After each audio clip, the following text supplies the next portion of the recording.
Hi friends, welcome to my channel. நம்ம சேனல்ல நம்ம இன்னைக்கு என்ன பார்க்க போறோம்னு பார்த்தீங்கன்னா, சுண்டல் வந்து வழக்கம் போல எப்பயும் ஒரே மாரி செய்யாம டிஃப்ரெண்ட்டா இந்த மாரி செஞ்சு குடுங்க. ரொம்பவும் டேஸ்ட்டா இருக்கும்.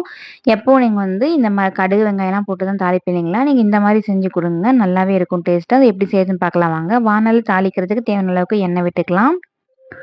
1 ஸ்பூன் அளவுக்கு கடுகு சேர்த்துக்கலாம். இப்ப அது கூட 1 பெரிய வெங்காயம், காரத்துக்கு 3 பச்சை மிளகாய், 1 கொத்து கருவேப்பிலை இது எல்லாத்தையும் நம்ம சேர்த்துட்டு எண்ணெயிலே நல்லா வதக்கி விட்டுறலாம். வெங்காயம் எல்லாம் எண்ணெயிலே நல்லா வதங்கட்டும்.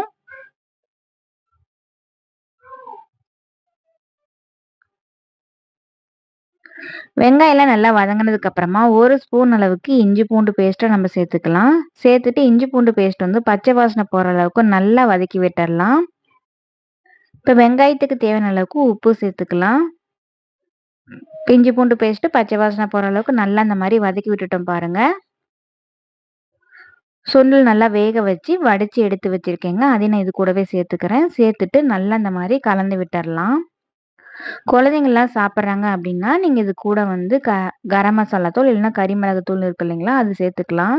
குழந்தைங்க காரமா சாப்பிட மாட்டாங்க அப்படின்னா இப்படி வெறுமனே கூட விட்டுறலாம். ரொம்பவும் நல்லா இருக்கும். நான் கறி மிளகு தூள்லாம் சேர்க்கலைங்க.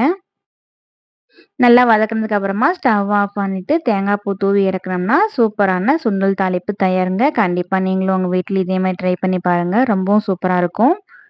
இந்த வீடியோ உங்களுக்கு பிடிச்சதுன்னா மறக்காம நம்ம சேனலை சப்ஸ்கிரைப் பண்ணிட்டு லைக் பண்ணிக்கோங்க. அப்படியே உங்க ஃப்ரெண்ட்ஸ் அண்ட் ஃபேமிலிக்கும் ஷேர் பண்ணி விடுங்க. இதே மாதிரி இன்னொரு ரெசிபியில நாளைக்கு பார்க்கலாம்.